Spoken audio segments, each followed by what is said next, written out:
What's good, y'all? What's going on, everybody? All right, we are completing the Guy Martin's How Britain Worked. This is the 6th episode. Park is the subject matter. Awesome. I'm here. I'm ready to learn. I think every time, this is right on the same lines of as I've been saying as the Fred Dibna. I'm just like learning. This is one of those types of content that just draws me in because I'm just trying to absorb everything he's saying. Exactly. That's a good way to put it, man.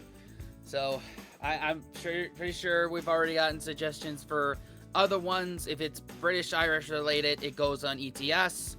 If it's all around the world, it goes on ETG. Yep. So that's how we're doing it. All right, ready to go in? Yeah, let's do it, man. All right, 3, 2, 1. This time, Guy's out of his comfort zone. He's going to give a thorough overhaul to the Birmingham Botanical Gardens. Yeah, it's not really my cup of tea, really, at all. To be listening to tweeting birds and planting flowers. But I think, yeah, I'm going to give it a go. Urban parks and gardens aren't the most obvious product of the Industrial Revolution. But beneath their neatly clipped lawns and fragrant borders, there's a hidden world of radical engineering and cutting-edge technology. Oh, that sounds right. Absolutely perfect.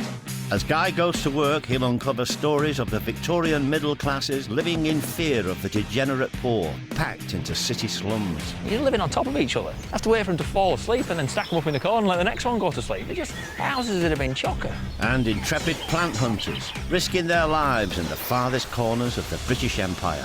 He looks very Indiana Jones-like, don't you think? Birmingham had one of Britain's finest botanical gardens and parks. But 183 years after they first opened, they're showing their age. Yeah, keep coming. The plan is to bring them back to life in time for an opening ceremony in 3 months.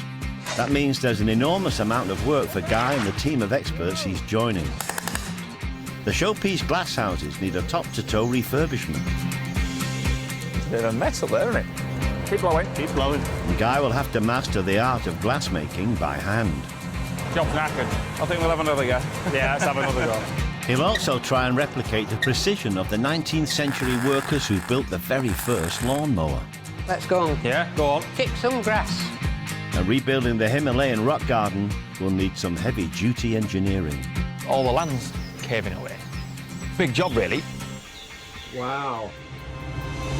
Man, to think that there's a lot of work that goes into a botanical garden like that, or That's that's like that. I know you're more of a carpenter, but did you ever mess with landscaping at all? Oh yeah, or? yeah. I worked for my uncle's landscaping and hardscaping company, Oh, and that okay. was grueling work, like burying drainage ditches or burying like French drains, drain pipes, stuff like that. Like, yeah, it's insane. So I couldn't imagine like a park, like a botanical garden. Oh my God. The amount of like underground, like irrigation and stuff and drainage would be, that's absolutely nuts. And all the piping then would have to be metal. And that metal's probably all shot to shit now. Because now it's all like PVC stuff. It's all plastic. Ah, okay. So a lot of the old metal irrigation systems are rusted to hell. That would make sense. And so it's gonna be this. I'm gonna be keyed in very intently on this one. I feel like. Yeah. I'm thinking because the other 5 episodes, you know, big machines and working men, things like that. And it's the park.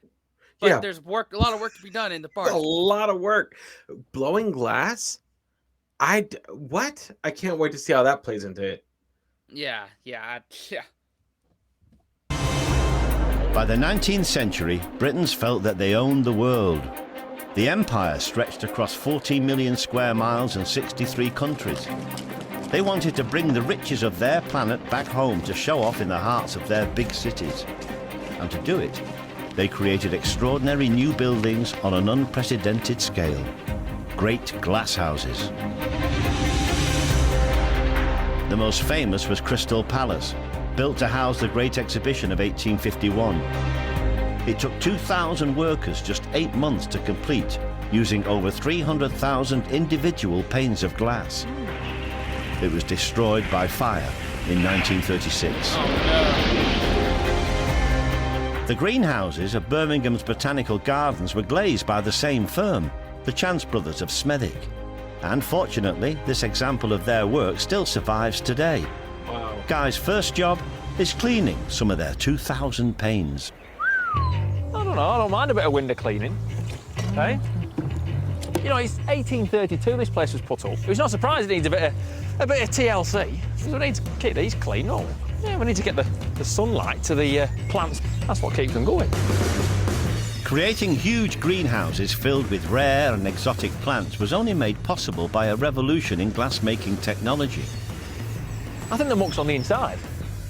To find out how it was done, Guy's going to make one of these, a Wardian case. Yeah, without this invention here from Nathaniel Bagshaw Ward, I mean, half the plants in here would never have ended up in England. I mean, because the idea of this was, I mean, it's just, well, it just looks like a mini greenhouse, doesn't it? But the idea of it was to, you know, you go and get all these botanists going out all over the world and collecting all these fancy plants. They'd put them in this to protect them. You know, they'd be safe on the deck of a ship. They wouldn't get frozen to death and they wouldn't get covered in salt water. Cracking idea, I reckon. I'm going to have a go at making one. Guy wants to make his own contribution to the new gardens by hunting down some plants.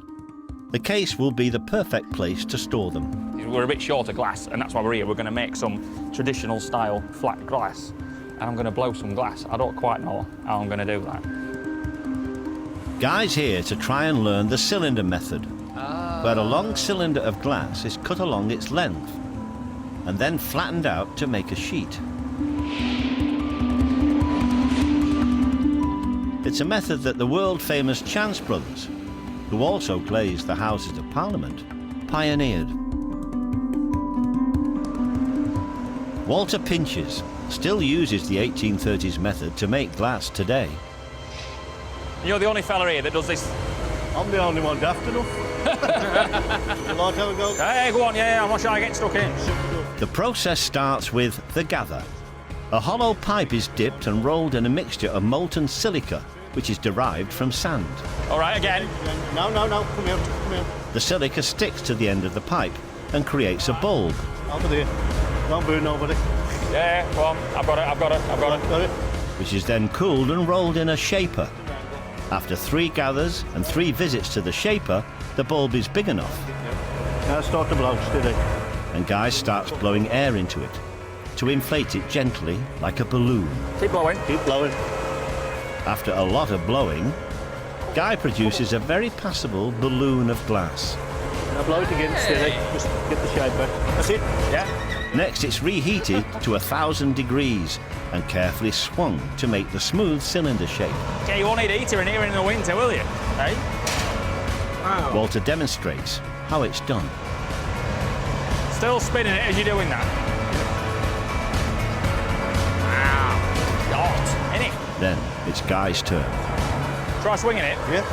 But I tried probably half a dozen times, and everyone looked like a pig's ear. In fact, that'd have probably been insulting a pig if you'd have said it looks so much like a pig's ear. There was just an absolute, well, there was just an, yeah. I can't say what I was thinking then, can I? Okay, that's it. Is the job knackered? I'll say it is. Is it? Job's knackered. We're gonna start. What do we do now? We'll scrap that and start again. Scrap it and start again. Yeah. Oh, man, he was doing so well. That other guy, and then Guy came and messed it up. Well, I mean, he's just Guy Martin. He's not a glass blower. Like, Right. What do you I want to know honestly, like how much this channel gave these trays. Like, listen, just in case we're buying all this material, like, here you go. Let him mess up because he's going to, because it's effing hard. I couldn't imagine. I didn't know that you had to keep that thing spinning like the whole, basically every time it's out of the time. As soon as you dip it in, you're spinning it until I guess you're done. That's crazy. Yeah. Ugh. It's something you don't know unless you've been doing it for a while. Yeah. All of it. 19th century glass blowers took 7 years to acquire this necessary skill. you have to master each stage before they let you move on to the next stage. And obviously, when you'd mastered them all, that's when you was on the proper money. Okay, let's see what's happened now. Yeah, the air's coming to the top. Push it in straight, you've got all your weight over here, just blow it out from the soil. We'll go again. Come on. After numerous attempts, Guy finally gets one right. Just tap it here. That's it. Just like that. With the ends removed, Guy has to score down the length of the cylinder with a tungsten carbide cutter doused in oil to ensure it moves smoothly along the glass. Then he taps along the score to make a clean break. It's a job with so much feel. Having made another cut parallel to the first, he removes a strip of glass. The cylinder is now ready to be flattened. That ain't as easy as it looks. Well, it don't even look easy. None of this looks easy. The glass now needs to be heated again. David Gwilt has specialised in this part of the process for almost 9 years. We're about 600 degrees at the end. No, this is just under 900 degrees. Is that hot enough to make it flexible but not melting? Yeah, like a sort of toffee texture, so you can pick it up and manipulate it. Yeah. So you'll have to walk in and get, sort of there, and then just get the hook all the way through to the other side. Okay. Yeah. Lift it up, lift and pull it back. That's it, and then roll it, drop it down and roll. Okay. Drop it down. Try and lift up that end that's sticking now before it. Yeah. Okay. Yeah. Keep going. I think it's stuck on the one end, but. It's stuck down there. I have to try a bit of wangling. A bit of wangling. It's a work of art. Oh. I think that one's had it. Yeah, that ain't. I think we'll have another go. Yeah, let's have another go. Right, drop it down on the table now. And roll it down to the right. Okay, drop it down, quick.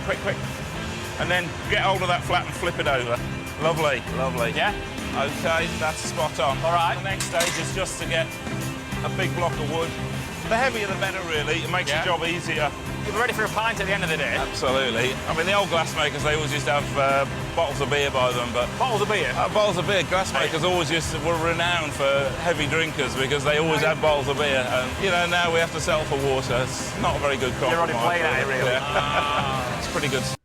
Well, man, I feel like if you were drinking beer, like, you'd be more relaxed, because this is something that's very precision forward type of skill here, and you would need to be relaxed in order to not mess up and be like that, Yeah, this is like precision timing, dude. Like, you gotta get that rhythm down. Holy crap! Like, I would have fucked that whole thing up, man. It's like, don't let her touch. Like, that's easier said than done, probably. Yeah, let me take a shot first, and I'll be sure that thing doesn't touch. Yeah, exactly. Holy crap, man. This is just for one piece of glass, too. Yeah, crazy. One piece of glass. Yeah, but, I'm just now realizing from this little scene right here, like, what separates a guy like Guy Martin from other celebrities is that he's down to earth, and, like, when you put a celebrity in this type of situation, there's a bit of humility to Guy, and not, a bunch of, it's not just for the camera. He's, like, legitimately interested in this kind of stuff. Yeah, he's just unpolished, and I love that. That's his strength. Yeah, made a guy like him and Fred Dibna watchable and popular with the public. Oh hell yeah! No, but I can't believe how much work went into one piece of glass. One piece of glass, and the guy there probably can do it in his sleep. Although that's probably not a good idea to do it in his sleep. Probably not a good idea. He's got it down to a science. That's crazy. That's absolutely nuts. Add that to the list of things we didn't know how it came about. Ever, yeah. Glass. Fucking glass, right? Mm-hmm. Start on that. Well, thank you very much. We'll get something out of that sheet. I don't know what we'll do out of that first one. No, I think that'll have to be sort of hung in the Tate or something. Hey, a bit of modern art, that's about all that'll be used for. Once the flat pane has cooled down gently, it can be scored and trimmed to size, and then fixed into Guy's Wardian case, using wooden beading to hold it in place. Well, it just looks like a mini version of my granddad's greenhouse. And it used that original sort of glass, all wavy glass. Definitely. Oh, it's a lovely, lovely greenhouse. Yeah, it's all right. It's not hard to look at, is it? Guy's first contribution to bringing the Birmingham Botanical Gardens back to life is now complete. Very nice. But the real hard work is still to come. What? That wasn't even the hard part. Exactly. Goodness gracious. Mm-hmm. Guy Martin is helping to restore the 180-year-old Birmingham Botanical Gardens, bringing one of the country's finest Victorian show gardens back to life. He's moved on from the glasshouses to the rock garden, a 19th century attempt to recreate the Himalayas in a small corner of the West Midlands. You can tell it's got a look of newness to it there. Well, here it's definitely not. It's looking a bit tired, isn't it? The 250 tons of gritstone is collapsing. A bit of work to do. Well, where do you start, eh? Returning the garden to its former glory means a complete rebuild.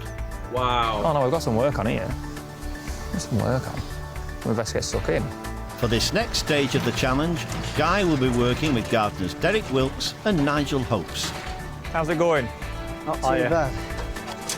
Derek has dedicated 30 years of his life to this place. 26-year-old Nigel has been in charge of the Alpine area for 5 years. They need to clear the whole site while saving as many of the existing plants as possible. What can we rescue out of here? There's a few primulas there. That's Primulas? What's a primula? Primula flurundi, which is a big yellow primula about that Primula size. ferrunti? Well, I don't know. Is that what size? That's not English, is it? Is it? Well, it's Latin. So what's a daffodil in Latin? Narcissus. Bloody hell. They had all these fancy Latin names and, yeah. I mean, I struggle enough with English, never mind Latin. But these fellas had to know all that. No, not fair play. Gardening took brains and brawn, but it was a career with real prospects. 30 years of graft and learning could see the apprentice become a head gardener. But that was a well-respected job. You know, if you was the head gardener, you was as well thought of as the fella that owned the place. You know, because it's just not an easy number, really. I mean, you go and get these fancy plants from Middle East or Himalayas or wherever, and they don't come with a manual. No manual, no instruction manual. You know, you had to try and replicate the environment where that plant had come from. You had to try and replicate that in a city centre somewhere.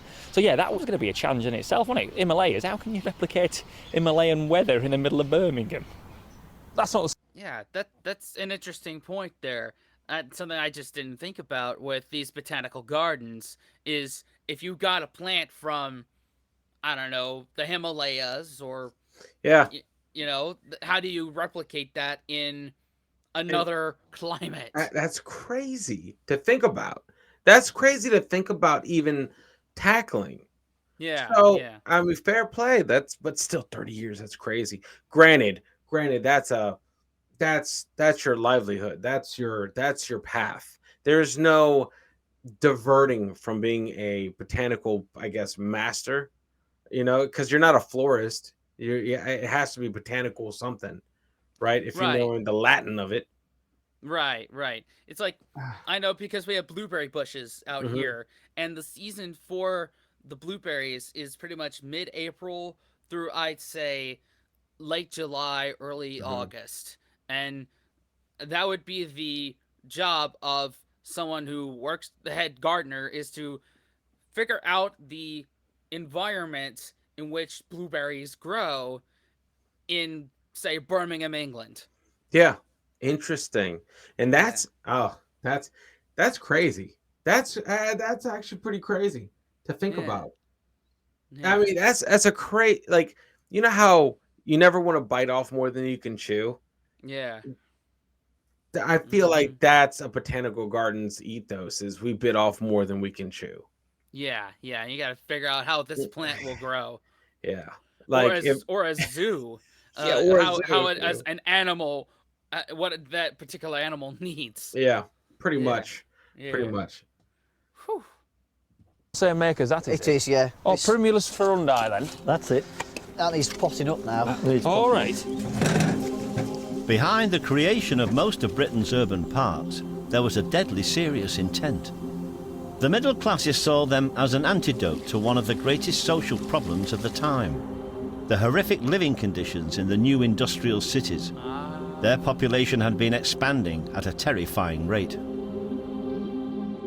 mean, just during the Industrial Revolution, during 30 years, the population of Birmingham grew 40%. Wow. 40%. Wow. They were living on top of each other, weren't they? Have to wait for them to fall asleep and then stack them up in the corner and let the next one go to sleep. They're just houses that have been chocker. Yeah. In the worst cases, 4 families would share each story of the houses, known as back-to-backs. Wow. So named because they were built right up against each other, leaving no room for gardens between them. Nearly all have now been demolished, but the few that remain have been cleaned up and given a lick of paint for visitors. It's original 1830s. Come and have a look. We'll go have a look. Go on. Now, mates. Afternoon. How's it going? All right. We've primed them up already. Come on. We've got a few forward. We're just going to go show them these back-to-backs, mates. Absolutely, show them around. Thank you very much. Oh, heck, it's busy. It's fairly busy. Originally, there was 11 houses here. 11 three-storey buildings. 67 people living here altogether. Wow. Yeah. So what have we got here? What have we got here? We've got 1, 2, 3, 4. About 10 folk there, so you can imagine 67 folk. But she'd have been a bit cosy, wouldn't it? She'd have been a bit cosy. But there's some loos around the corner. There's only 3 loos, so you've got 67 people all using 3 pans. We call it the pans, or is that very politically correct? The toilets, the latrine. Can we call it the latrine? So it's the pan. We're going to go show you the pan. Come on. You see, The toilets would quickly overflow and become unusable. Bricks were used as stepping stones across the streams of excrement in the streets. Oh. Pigs were kept between houses so they could feed off the sewage. Oh my God. The middle classes lived in fear of this new feral poor. One newspaper talked of colonies of heathens and savages. They wrote about animalistic mobs who they said would turn on their masters. Oh my God. That's pretty bad. Ugh. I will never take for granted that roadside McDonald's bathroom ever again. That's absolutely nuts, you know? And this is all Industrial Revolution housing. Yeah. You know, this is all because people had to work. Granted, think about this though. You know, they were probably all during normal work hours, which didn't really exist then, right? They were all working. Yeah. So, you know, 67 people in that little area happened probably very rarely. Yeah. and The like- full and- 67, they were probably all out working until God knows when. Yeah, and back then child labor laws weren't a thing, Yep. so even the kids were out. Kids were out if, working. if they weren't in school, which Yep. I don't know what the school situation was back then. I don't know either. It's probably all factory stuff. Probably. Mobs who they said would turn on their masters. Free public parks were part of the fight back. The hope was that access to fresh air and nature would civilise the slum population. Birmingham Botanical Gardens were paid for by local factory owners and designed by one of the great social reformers of the 19th century. John Claudius Loudon, that designed this place, knew he was a bit of a pipe and slippers sort of fella. I mean, he had only one arm and an opium habit, so he didn't have much choice in the matter. But he didn't sit on his backside all the time. You know, he fought for decent condition for his workers. You know, he fought for a decent wage. He fought for that and the latest machinery. You know, he got it so they could all use lawnmowers. You know, you want to cut this lawn like this, wouldn't you, with a pair of scissors? Oh, good man. Before lawnmowers, cutting lawns was back-breaking work left to scythesmen. But then, mill mechanic Edwin Beard Budding invented something that consigned the centuries-old scythe to history. The world's first lawnmower. Nobody knows more about these machines than Brian Radham.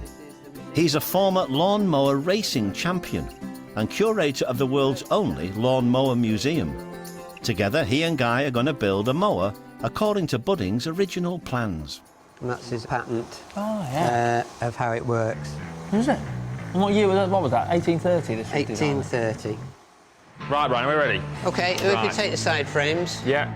The design incorporates a clever spinning cylinder of 6 precisely machined spiral knives, constantly passing over a static blade. If you want a really top quality finish on your lawn, you still use that design of the cylinder. You know, the roller, the cylinder, and the knife on the bottom. That's still the best way to get a decent finish on your grass. What we're wanting is the cutter to be just kissing the bottom blade. Right. Each one of those blades is cutting all the way along. So each time this comes round... Oh! Yeah, there's not a lot wrong with that, is there? No, that's absolutely perfect. Perfect.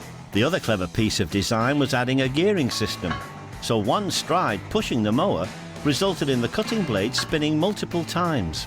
You can see how big he's had to do the gears to get the ratio right. So this looks like it's going to be around about 11, 12 to 1. So one revolution of the roller will give the cutting cylinder 12 turns. Budding's lawnmower even included a mechanical clutch to disengage the blade, precision engineered to 3,000ths of an inch. And I mean, them fellas were making them back with files. Hey, filing them up by hand. Yeah, that took some doing that. You know, it wasn't a 2-minute job to build it today. You know, if you'd have tried doing that, 180 years ago. 180, if you tried doing that, no. I think that's brilliant. I think it's brilliant. He was an extremely good designer. And with a few final tweaks from another of Budding's inventions, the adjustable spanner, Oh, that sounds right. Absolutely perfect. the finished mower is ready for its maiden cut. Wait Let's a give minute. it a whirl then. Let's go on. Yeah, go on. He made the adjustable wrench too? Yeah. Wow. Okay. Mm-hmm. All right. Okay. This man's a genius. Oh yeah. What? Oh my God. Okay. Yeah. Add it to the list. Add it to the list. Lawnmowers. Kick some grass. Budding's first lawnmower was made from heavy wrought and cast iron, so making it move was usually a 2-man operation. I didn't know that we had donkeys pulling lawnmowers. And then we had Honourable Frances Wolsey, she was pulling a lawnmower. That's all well, innit? That's right. I'm going to have Brian. You weren't on the beer last night, were you? No? Are you ready? Go on then, Brian, after you, Brian. Oh, I were away. When Budding was right, this doing the work of 6 men. Oh, aye. Going a treat. There's no petrol, there's no oil. It's going to last a lifetime. Nice and quiet. That's the best bit of lawn that there is here. Yeah, look, you can see the stripes, can't you? Hey? Good work. You've got to say that is a cut above the rest. You've used that before, Brian. You've used that before, haven't you? And It's not bad, is it? And it's been more interesting as well. oh, you're full of them, Brian. Having Nothing like a good dad joke, right? No, man. That's just universal. Universal, man. They work anywhere. Yeah, Come they on now. do. They do. Man, that's so cool, man. That's so cool. Like, you have all these inventions that are coming out of the same time frame out of sheer necessity. Yeah. You know, and it's crazy. Like the leaps and bounds that was had, you know, like to get everyone working, to make it a little bit easier, to more easily mass produce things, right?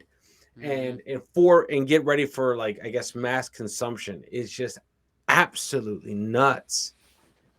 It's mind-boggling. Now they fixed grass cutting.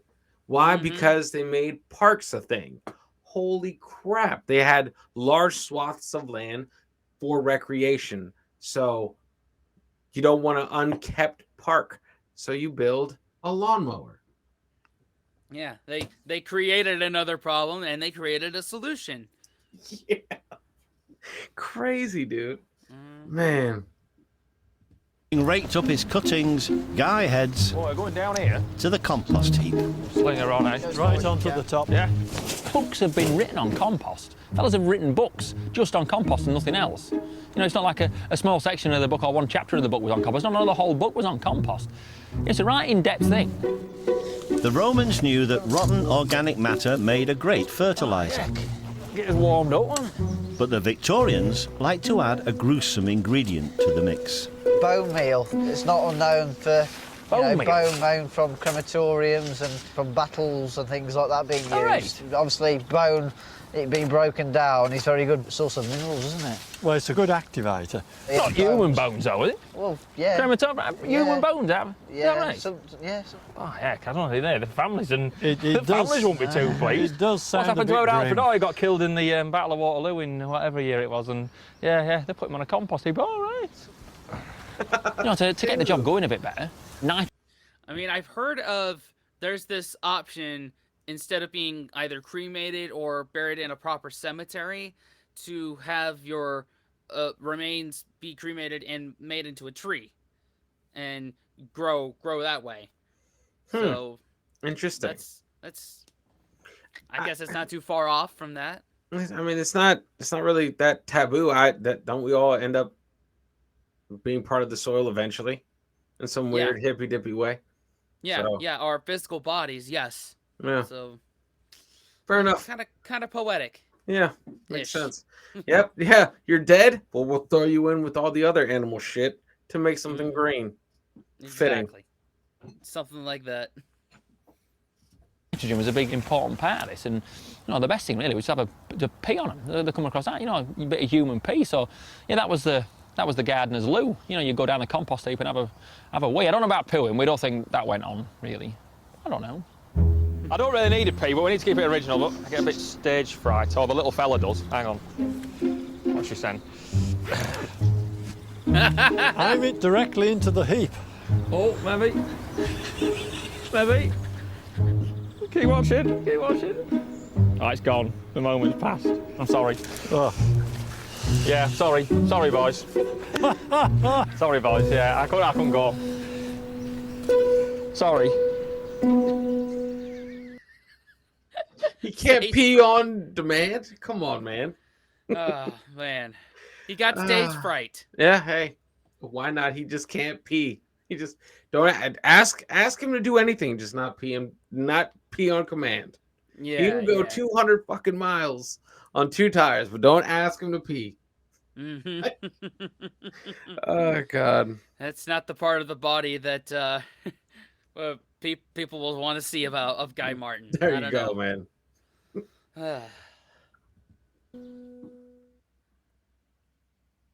Goodness gracious. Guy Martin is in Birmingham, helping with the restoration of the 200-year-old Botanical Gardens. Work is now concentrated on the Himalayan rock garden to try and rebuild this 250-ton construction in time for the opening ceremony. While contractors prepare the area by partially draining the pond, Guy's heading off to put his Wardian case to use and find some appropriate Himalayan plants to put in the rock garden when it's finished. That's a great case you've got there. You reckon? Garden historian Twiggs Way will show Guy that these days No. you don't have to look further than your own local No. garden. That is not her name. Her name is not Twigs Way. I am not believing it. I am not. No, fuck that. She changed her name to match her profession because there's no way that lined up. Yeah, I don't know. Maybe it's like a librarian named Bookman, or Yeah, or a weatherman named Jimothy Weatherman. or an Like- ice cream man named Cone. Yeah. No. I refuse to believe it. Centre to find the exotic. The reason our local nurseries are now full of rare varieties is because of the exploits of the 19th century explorers, known as the plant hunters. The plant hunters themselves, especially the early ones, they were real adventurers. These were people that were going out to, you know, undiscovered places, climbing mountains, fording cascades. You're a plant hunter. You're not Indiana Jones. Oh, somewhat. I mean, David Douglas came from Scotland, went out and found things like the Douglas fir. David Douglas. He just looks a very normal sort of fella. Yeah, he ended up meeting his meeting his death in a way. He fell in a bison pit. You know, they dig these big pits in the ground to trap these bisons, and he ended up falling in it. And he was all right, and, well, he was all right until a bison fell on top of him. And that was the end of his days. This is one of Douglas's. He brought this back, one of the ones he died for. It's So a lot of the $5.95. things. That's not cheap. They're not giving it away, are they? I mean, you know, the guy died for this, and you want it to be less than $5.95. Pop it in. Right. And then we've got a really nice group of ones from another plant hunter called George Forrest. George Forrest and his lovely dog. It was very Indiana Jones. Invented forest. Yeah. Invented forests. Love that. It's like for ETG21, you know, I'm putting a lot of all our Australian content over there. One I recently reviewed again was the PowerPoint presentation on history. Jonathan History and Why France Smells Like Poo. Oh, that's still one of my favorite videos, possibly ever. Yeah. Sounds like, don't you think? That is a proper plant hunter. He headed out to Tibet just at the time that a war broke out against all foreigners. It was 17 fellas he went out with, out to the Himalayas, to bring a load of plants back, and he was the only one to come back. The rest of them got killed. Just out there. They didn't want them nicking the plants, they just didn't like foreigners. We ain't got room for much more.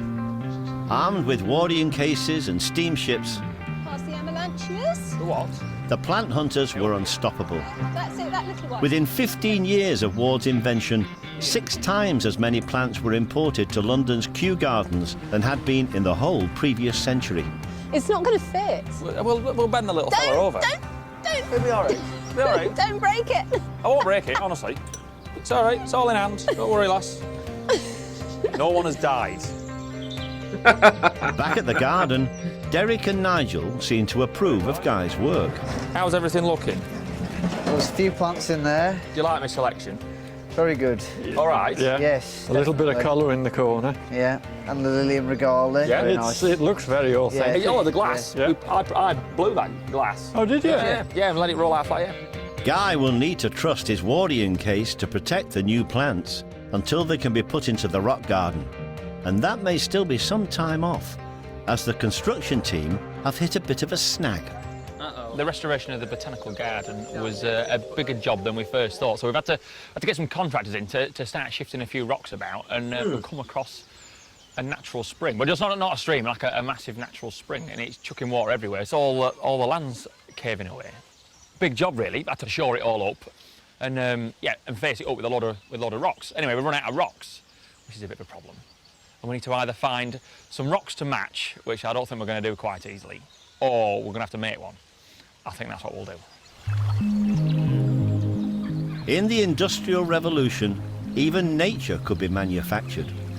Making artificial stone was the speciality of the 19th century landscaper James Pullum. His customers were wealthy Victorians who wanted an exotic alpine environment in their back garden.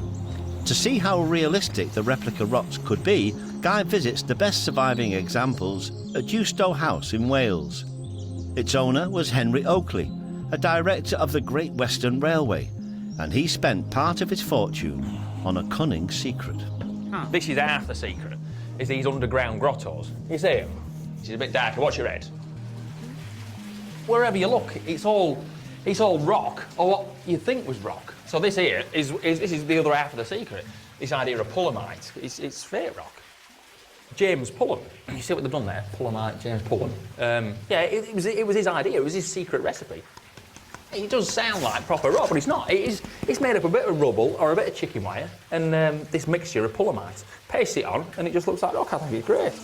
Wow. Pullamite was so convincing, it fooled even trained geologists. Yeah, that's Pullamite. Isn't it? That's real rock. Fair, these look like real rocks. They're real, aren't they? They're not. They're Pullamite. Are they? Oh, so I'm wrong there then. I'm not doing very well here, am I? Pullamite's main ingredient, Portland cement, was patented in the 1820s by a bricklayer from Leeds. It was a mix of limestone, clay, and a mineral called gypsum, and it wasn't just used to make fake rocks. It was the key ingredient in concrete and became a hugely important building material during the Industrial Revolution as a cheap, mouldable alternative to stone. We've got to look at the likes of Brunel. I mean, he was using all the cement business in making tunnels and bridges, and then there was other folks using it in harbours. You know, it was a right handy material. Concrete was even used to build ships. I think I'm doing it right. I don't know. Pullham's secret formula was known only to a few family members and has vanished without trace. But Val Chrisman, a direct descendant of Pullham, thinks she's worked out what it was. Go on, lass. You can just turn it over just a couple of times, keep it from setting. To see whether she's right, she and Guy are going to use her recipe to try and make their own Pullhamite rock. How long will it take for that to go on? It doesn't take long. They've mixed up Portland cement with sharp sand to give it a rough texture. Got all of it on there, lass. That's it. You want to start, that's it, pushing it on, like that. Right. The base layer of the fake rock is made out of wood, with chicken wire stretched over it. The wire gives the cement something to grip onto. Once you've got your coating on there, then you're on a winner then. I should imagine the Pullhams are up there now looking down thinking, what on earth are we mucking about at? Hey, we're nearly there. We're nearly there, nearly there. That's the first layer. How many layers do you think we're going to have to go for? Well, I reckon at least another one. Right, we're nearly out of cement. Right. I'll go mix another batch up. Lovely. Grand job, Tat. The men who toiled to dig the raw ingredients of cement were called muddies, and they soon found a way of turning their hard work into sport. These muddies lads, these are the lads that are digging the clay out of the pits. And to see £28, to see if they could shovel £28 of clay on one load, on one shovel, and then fire it out of the pit into the back of the barge. So that'd take some doing, that, wouldn't it? I don't know, 28, so about 12.5 kilos. It should still take some doing. I think we ought to have a go, though. Eh? Let's put that on there. Oh! You ready? Just over the truck. Just over the truck. Oh, my No God. bother. No bother. There's no to that. You're all right, lass. No bother. Panic over. Panic over. Man, it makes me harken back to when you was working on my ex's porch there. Oh, yeah. Mixing all that cement. Ugh, I do not envy you at all for that one. That was just how heavy those cement bags were is what got me. Yeah. Oh man, those were some it's just dead weight. It's the hardest thing to handle, man, is dead weight. Yeah. It was at that moment that I never ever took for granted what you did ever again. Oh man, absolutely nuts. But Yeah. I mean, that's crazy. That's crazy. So they had competitions to see how far they could throw 28 pounds of whatever they were digging. What do you say, Yeah. clay or what? Something? Gypsum? Yeah, I don't know. some strongman competition. Yeah, pretty much. Yeah. When the first layer is 2 inches thick, it's left to dry with a rough surface, so the all-important final layer of Pullhamite can adhere to it. We're trying to do what the Pullhams did, match our rock to the surroundings that it's going to be in. Like a bit of a chameleon, I suppose. Just a little bit. Hey? Val's Pullhamite consists of white cement, sharp sand, chicken grit for texture, mica to give it a slight glint, and cement colouring. Do you want me to put a bit of red in then? Yeah, put some red Yeah? in this. Pullham travelled the country making rock gardens for newly imported alpine plants. Their clients included Edward, Prince of Wales, and the famously wealthy bankers, the Rothschilds. Yeah, she's taking shape. Yeah. As the final layer starts to dry, Guy and Val rough up the surface a bit more with brushes. Should I have another lap round with a wire brush then? Yes, yeah, just keep going round. Thursday's rock combing day. Hey? Isn't it? Beach What else do we do on combing rock, Thursday? That's right. But it looks windswept Oh, I'm very. and A water. windswept rock. I've not heard that one before, Val. Should we have a stand back and have a look, do you reckon? Yes, why not? Stand back and have a look. What do you reckon, lass? What do you reckon then, lass? That's not bad. It's all right, isn't it? all We'll see right. what it looks like when we get to Birmingham, eh? Yes. Yeah, we'll see how many folk we can fool. Eh? Once dry, Guy's Pulamite masterpiece is dispatched from Dewstow to the centre of Birmingham.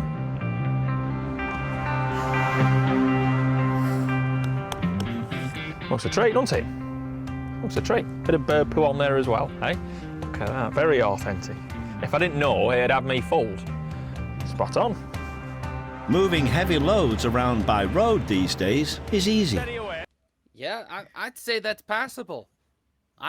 I wouldn't know the difference. No. If we hadn't watched this and, you know, known how this was put together and how it could fool even trained biologists, archaeologists, whatever.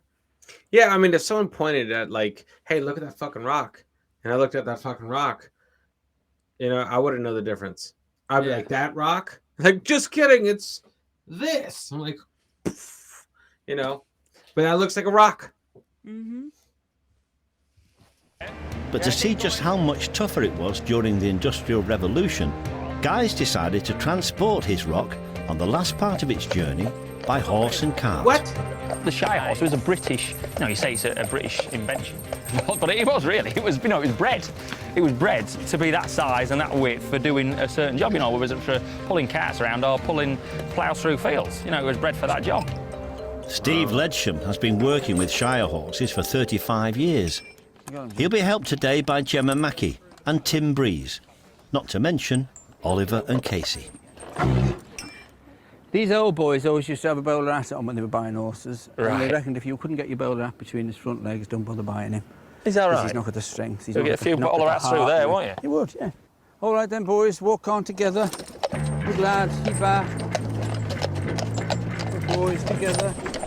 Horse and carts delivered loads throughout the 19th century to the parts the railways couldn't reach. Guy wants to see how hard it would have been to use them to keep Britain's supply chain moving. Good lad. Ollie, come back. But Steve's trained them horses from being foals. And then he'd be, you know, he'd just be talking away to me, and then he'd just in the middle of a sentence of talking to me, he'd just chuck a command in for the horse, and the horse would understand that, but he wouldn't take any notice of what he was saying to me, but at the same volume. Slowly, boys, come here. Come here, slowly. G back, come here, G back, come here. It's just, whoa, pull together. Well, that's all he's saying, just like that, pull together, G back, come here. And they're doing exactly what he says, and I think that's great. G back. So go on, what would one be worth then? In the time, they must have been worth a lot of money, wouldn't they? A horse like these would cost you 80, 90, 100 pounds, 100 guineas. And that's back then? And that's back then. And so what would that be then? Well, I mean, if you imagine that most men, steady boys, well, a lot of men would only be earning £1 a week if they were earning that, 15 shillings a pound a week. So there was a big, but the people that would be buying... 2 years' wages? Yeah. 2 years' wages to buy a 4-year-old horse? They were expensive because they were so strong. A Shire horse weighs around 1 ton, but is capable of pulling 6 tons. Wow. Come on together, good boys, slowly. They didn't just haul deliveries around. Until the 1950s, horses were used for shunting railway carriages. 1 million Shire horses, you know, sort of late 1800s. I mean, that is a lot of Shire horses, isn't it? And now, there's 3,000 now. 3,000. I mean, that's notes, is it? Guy now has the chance to drive the horses himself. You happy? You've ridden a motorbike anyway, you won't be too worried about this, will you? Walk on together. They didn't understand what I was saying at all. Well, I think they understood, but they weren't taking any notice. They had no respect for me. Sorry about that. They're all right, you're all right with them. Good boy, good boy. After a little over an hour, the 3-mile journey is complete, and the newest Pulamite rock in the world reaches the Botanical Gardens. That'll do us then, eh? That'll do us. Wow, 3 hours it took. What? Oh, that's crazy though. It's better than lifting it and carrying it by hand. Yeah, you're right. You're right. And they didn't have cars back then. Yeah. So better than the super old school way of just using round logs to transport it and slowly pull it and push it. So hey, that's crazy though. 2 years' wages to buy a horse. That's no one could afford that then. £1 a week is what you were getting. Well, thank you very much. Very good, sir. Cheers, Steve. Thanks a million. Cheers, Casey. Very good, sir. Bye. In a bit. Cheers, man. While Guy's been away, the team have started planting up the Himalayan rock garden, ready for his handmade contribution to be added to the scene. In the past, it would have been manoeuvred by a team of labourers and pure brute strength. It looks the job, anyway. Today, one man and a crane can place it precisely.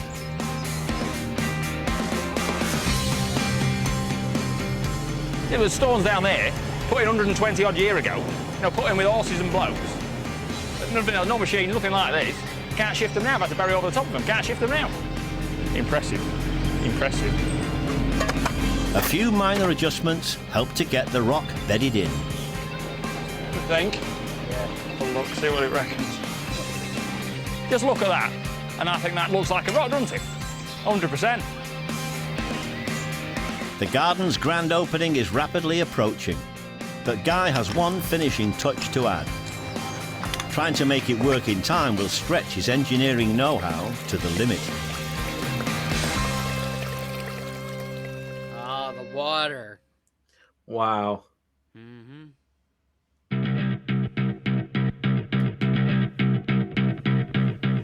After 3 months, Guy's work at the Birmingham Botanical Garden is almost complete. Yeah. It's lovely, isn't it? The garden will be reopened tomorrow by some local dignitaries. And while the team have managed to get the water cascade running for the first time in decades, Guy wants to add his own finishing touch. Well, that's it, she's up and running, and yeah, it looks a treat, doesn't it? But it's an electric pump at the end of the day. And I thought, well, you know, it's not short-changing ourselves a bit. We're trying to do everything else in an authentic way. So what we thought we were going to do, we're going to put a fountain in the middle of the pond and power that with an authentic Victorian invention. It's called a ram pump.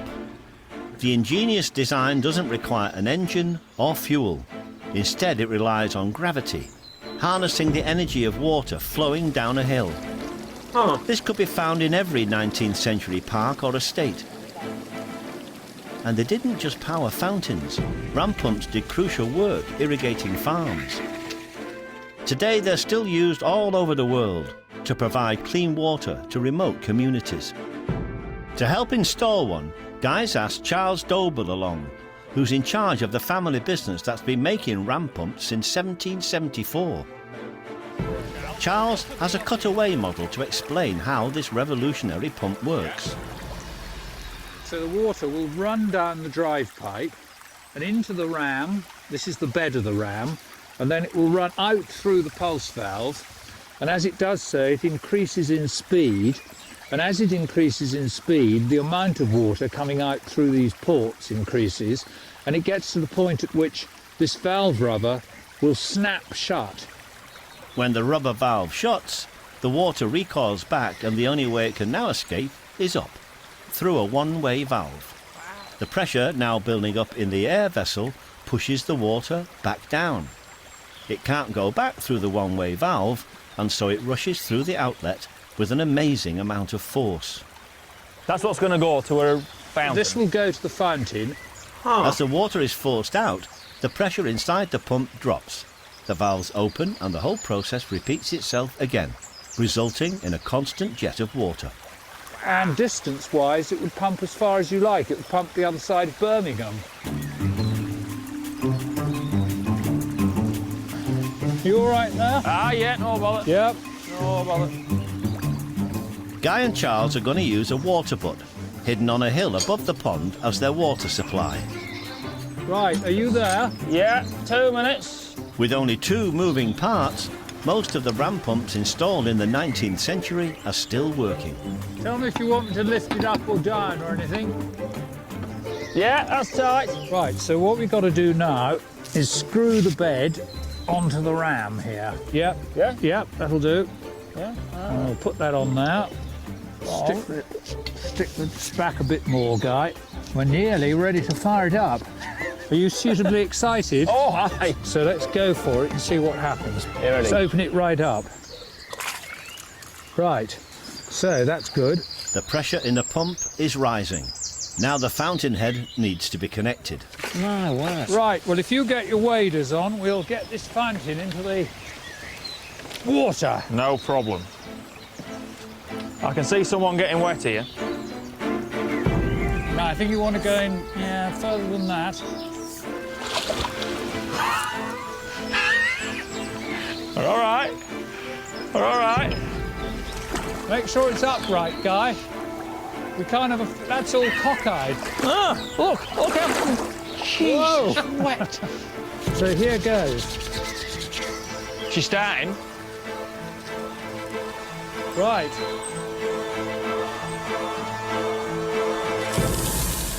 There we go.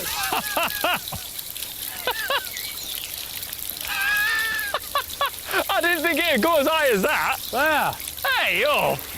Chatsworth, eat your heart Wow. Well done. I didn't think it was going to fire water that far. No way. I didn't, no way. I thought it might get a bit of a trickle out the end. And I thought, it'll be all right. But no, we were getting. What do you reckon we was getting? Easy 10 foot, 20 foot, 20 foot, 10 foot, 15 foot. So there we are. That's great, isn't it? Yep. No steam, no electric. I'm well impressed. Guy's given the restored rock garden his own personal finishing touch. Yeah, it's looking a treat. Well impressed. New bridge, new rocks, new cascade, new ram pump, new fountain. My word, you won't recognise it. You won't recognise it at all, would you? We're just missing a few plants.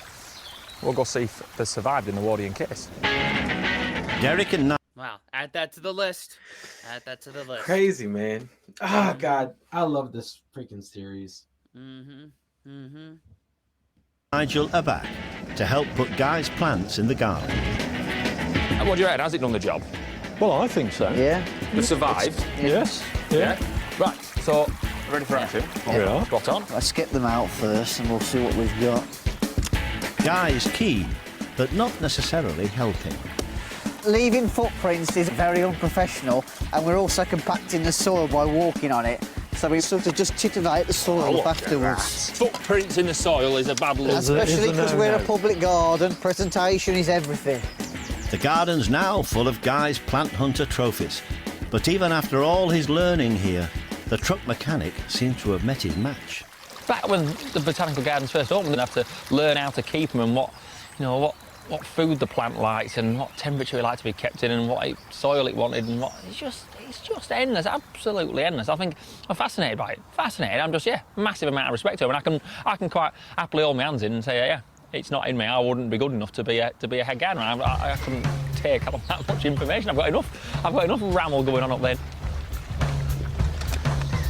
10 o'clock. We've got a bit of an opening, the official opening. We've got some posh MPs coming down. Yes, we have. There's just time to mow the lawn using Guy's freshly painted mower. Oh, we're looking like... I can't see, I'm looking where I'm going. All right. Damn sight better than doing it with the scythe. As the crowds gather, Guy has one last responsibility, turning on the fountain. Yeah, well, it's all a bit official, really. It's not Very, very official. Yeah, we've got the... Can you rise to the occasion? The MP of Birmingham here, yes. A member of Parliament. But yeah, I'm not bothered, really. I'm not that. Just have a look at this. 3, 2, 1, 0. Go for it.